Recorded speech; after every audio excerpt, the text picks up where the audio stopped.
We've lucked out, we've caught about 1,000 fish. Check this out.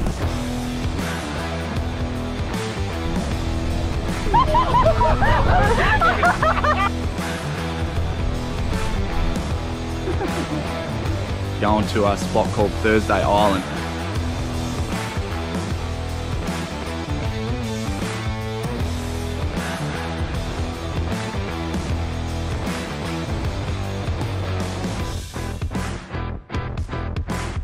So we come down to the Seisha wharf and we don't know how to use the cast net, and you bloody believe it, we've lucked out, we've caught about 1,000 fish. Check this out. That's sick. Loose, there's gardies busting up, massive sharks. But check out that bait ball just there. I don't know if you guys can see that. That's what we threw the cast net on, and I don't think you can actually miss, but we hadn't got one. We tried about 1,000 times before this, so we're just frothing. Let's get these on a hook and see what we can catch. What I did then was put a sinker on it and get it down a little bit. So no fish this morning. Me and Aaron tried really hard. We got a big net of bait. That was pretty cool. I've never thrown a cast net and actually been successful. That was pretty sick. So it's a bit later on the day. Derek has just pulled his boat off the roof. That is an absolute treat when that happens. We're about 100 meters away from the water, and apparently there's fish everywhere out here. Spanish max fishes. There's just so many, and apparently you don't even have to be any good to catch one. So anyway, we're gonna get out there, see what we can catch. Right, so Derek's just told us that he hasn't driven his boat since Kangaroo Island. We have been through 3 different states since then. So yeah, I'm feeling really confident considering we're in water with Crocs. But yeah, we caught them liveys this morning. You guys saw us getting them at the bloody jetty there, but they're deadies now. They're definitely not liveys. So we're gonna go flick a few of them around, trawl around. We're right at the tip of Australia, so surely we can pick up some sort of fish species. Most of them have teeth up here, so let's get out there and see what we can get.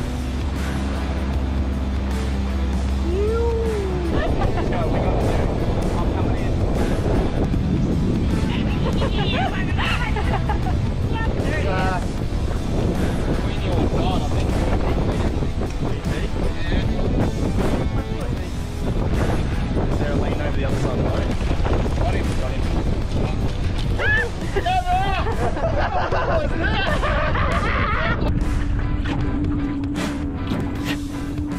Getting wild out here.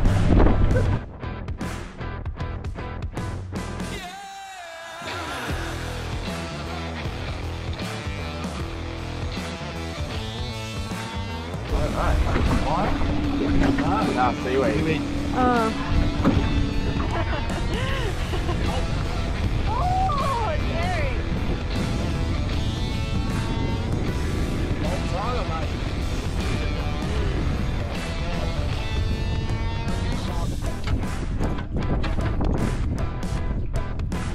What's that? TT. Stop out hooking. Woo! Fish. It's a fish? Oh, is it? Yeah. What's Here we go. It probably swam it towards the boat. That's what they do. Oh, it's a little GT. GT again. Wow. Yeah, that's just recent too. Yeah, sharks out here, guys. Oh shit, mate.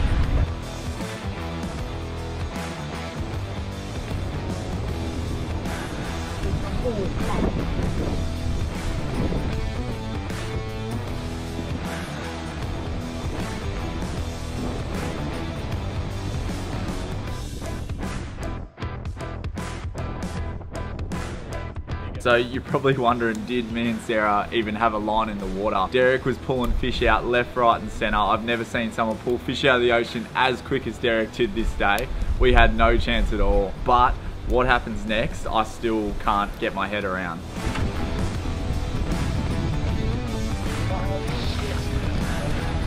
Yeah, it's good fish, Derek.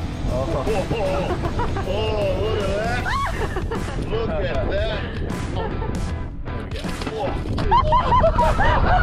What is going on? Bring it in, Keelan. Oh, you lost it. As Derek was pulling in his final fish, I literally was hanging my lure off the side of the boat. It wasn't even in the water, and a massive wolf herring jumped out of the water, grabbed my lure, and away she went. I was on. That's one of them bloody 155 fish, bro. What the hell? Jesus, look at the size of it. Didn't hit them. It didn't even hit the water, holy shit. Holy dooly, what is going on? Alright, these got teeth, so we got to Yeah, we gotta watch out here. Where are those long pliers, Just bro? wait, just wait. He's already out. Close he out. We know that they... Look at the teeth on it, man. Oh, Look at those chompers. Holy shit, what is that? Oh. that's what Mike called, I think. That's identical. That thing just took it off the top, bro. Get rid of him. I reckon dump it. Yeah. That was sick. Wow, look at that sunset too. Woo! Sunset on the tip. Alright, so we've just popped down to the kiosk to film our friends Danny and Emma go on their helicopter ride, and you would not read about it. Oh. They've got spare seats on the helicopter and they're going to pay the same price either way, so they'll like jump in, come with us. So we're jumping in the helicopter with Darrell. We've never been on a helicopter before, so this is our very first helicopter. It's got no doors on it, so I'm a little bit nervous. Yeah, we've always thought it was too expensive, but yeah, what an opportunity. Like, we're not going to say no to that one. I don't think many people would. Actually, before we came, we had so many people messaging us saying, if you guys can afford it, do the tip on the helicopter. It's the most amazing thing ever. So like, we actually can't believe that we're actually doing it. Hopefully we see a few crocs too. That's going to be my big one, but we're shitting ourselves. Only been in planes before, so let's get up in the air and let's go check out the tip of the, let's get up in the air and go check out the tip of Australia. One time too many. Wonder what will happen next. We both know that this ship's going down. Let's get up and leave before we drown. There's nothing left for us to say, 'cause we're see-through. There's nothing left for us to say, 'cause we're see-through. 'Cause we're see-through.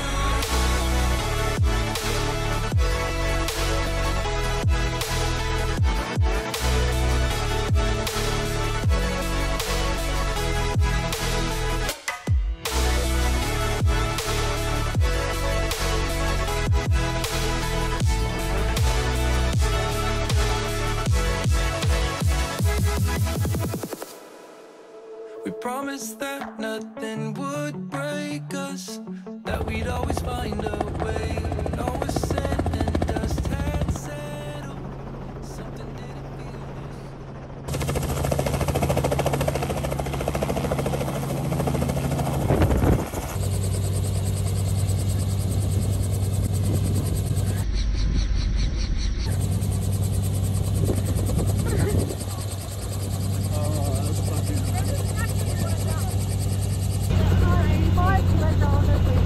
Alright guys, so today we've just woken up. I've got a super special day planned for you guys. We're going to a spot called Thursday Island. It makes up part of the Torres Strait. The only way to get there is from ferry or the sky, and the ferry actually leaves from Seychelles here, so the very tip of Queensland. So we've paid for it, we're going to jump on the ferry. We've got a tour booked over there, a private tour. It should be a cracker day. We're going to learn about Thursday Island, the Torres Straits. They've got a lot of interesting history and a lot of war history too, and stuff that used to happen back in the day that will blow your mind. We're going to attack it today, bring you guys with us. It should be a cracker day. Hopefully get to see the most northern pub in Australia, which is the Torres Strait, Thursday Island. So let's get into it.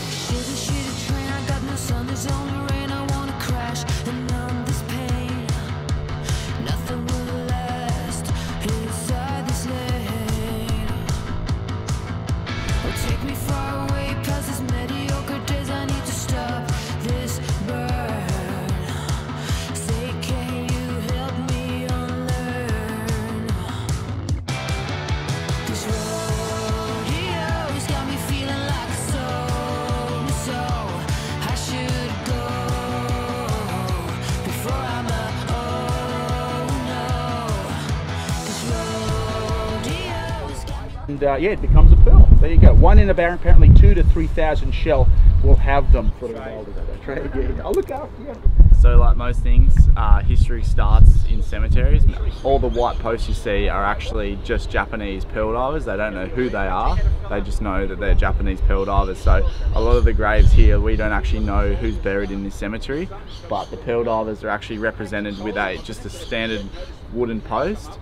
And then all the people that are recognised Torres Strait Island locals are all represented by tombstones, like proper tombstones and stuff. So it's pretty sad to think that a lot of these pearl divers died and they still don't know who's in this cemetery. So yeah, it's pretty cool to hear about, but also pretty sad as well. Main cause of death for most of the Japanese pearl divers was the bends. So that's when you take a breath underwater off an oxygen tank, and then that breath down low is different to what it is up high. It pretty much pressurizes the whole body in a nutshell, and you can get really sick, your joints pop, and a lot of byproducts happen from that. And that's actually why most of these pearl divers died, because they were trying to dive deeper and deeper as they outfished the shallower regions. So yeah, plus having to fight off crocs and tiger sharks, irugangis, the whole shooting match. It was pretty treacherous working back in the day as a pearl diver, and yeah, hats off to them, because I definitely couldn't do it.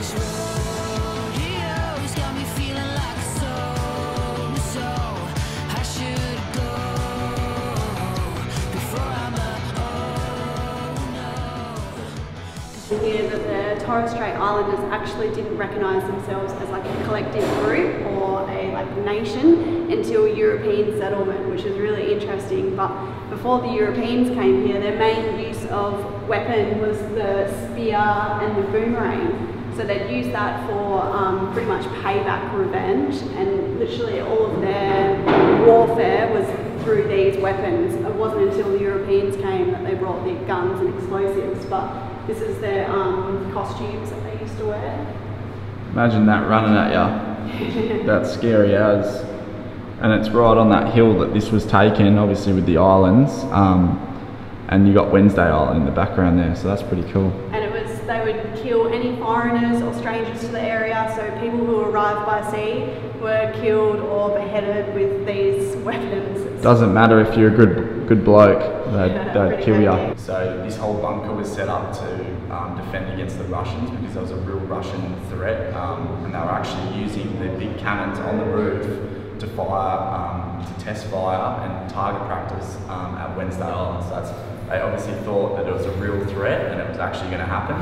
And this is actually where all the ammunition was stored. When you were bad, you were actually locked up right next to the ammunition shelter. So if a bomb did hit us, all the prisoners would have died. That's punishment. Just thinking about that just gives me shivers, sitting next to a bomb, just waiting for something to come over your head and blow you up. It's just insane. But yeah, if these walls could talk, so interesting.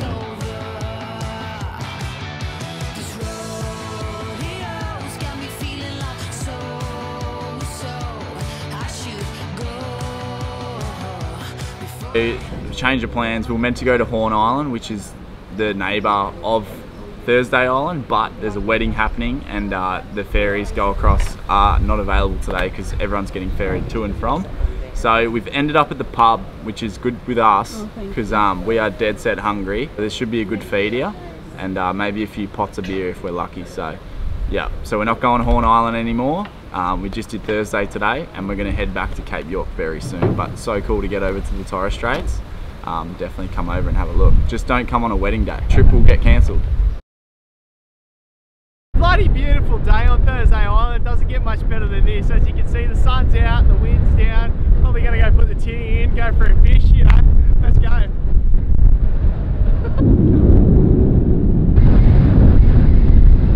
Rocky and a bit of a drop off coming in.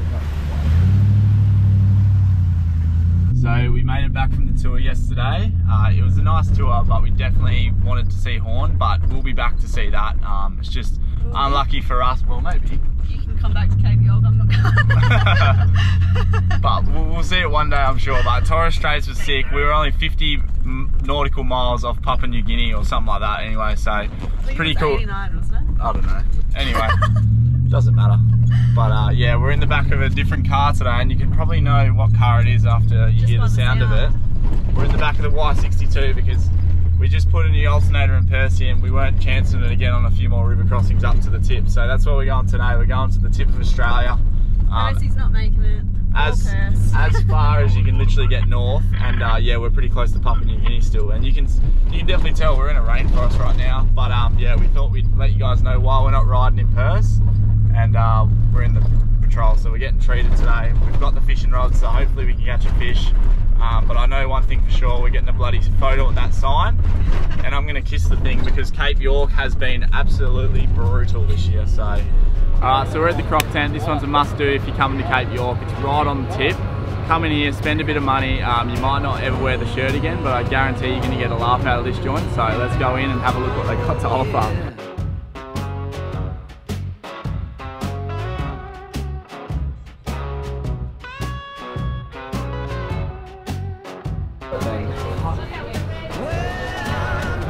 Don't take that line right there or you'll bog your car. And then look what sticker Sarah got me. Got him a present.